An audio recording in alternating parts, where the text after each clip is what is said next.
হেই বেবে, কি করো তুমি? কি? তোমাকে কাছে পেতে অনেক ইচ্ছে করতেছে, চলো না লেটস মেক লাভ। তুই আবার গাঁজা খাইছস না? আরে এসব গাজা টাজা তো কিছুই না, আসল পিনিক তো তুমি। তুই আসলেই গাঁজা খাইছস? এখন আসো না তোমাকে খাই। তোর আম্মু জানে এগুলা? আরে আম্মুকে তো তোমার সাথে বিয়ে করে জানাবো, এখন আসো না একটু চিপায় যাই। ওরে কুত্তার বাচ্চা, ঠিক করে দেখ কাকে মেসেজ দিছস।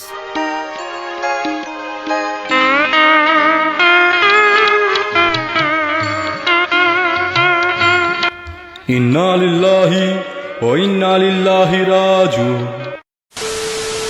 আব্বু দেখো আম্মুর কত কষ্ট হচ্ছে একা সংসার সামলাইতে। হ্যাঁ সেটা তো দেখি। তোমার মনে হয় না আম্মুর হেল্প করার জন্য একজন দরকার, যে আম্মুর খেয়াল রাখবে, ওনাকে হেল্প করবে, তোমার সেবা করবে? হ্যাঁ আমিও তাই ভাবছিলাম, আসলে একজনকে দরকার। সত্যি আব্বু, তুমি চাও নতুন মেম্বার আসুক? হ্যাঁ, তোর খেয়াল রাখা, আমার সেবা করা আর তোর আম্মুকে সাহায্য করার জন্য আরেকজন লাগে। ও, তোমরা আমার এত কেয়ার করো, আমিও একই জিনিস ভাবছিলাম। তাহলে তো ভালোই, তোমার অনুমতিটাও পেয়ে গেলাম।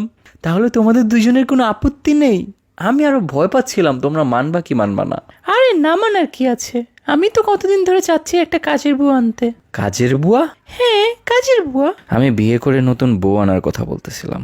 পিটাইয়া নতুন বউ বের করবো আসছে। ওয়েট, রাফেজের আব্বু, তুমি নতুন কাকে আনার কথা বলতেছিলা?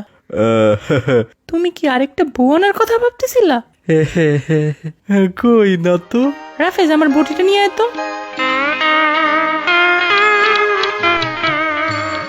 মরহুমের জানাজার নামাজ আজ বিকাল 5 ঘটিকায় অনুষ্ঠিত হইবে।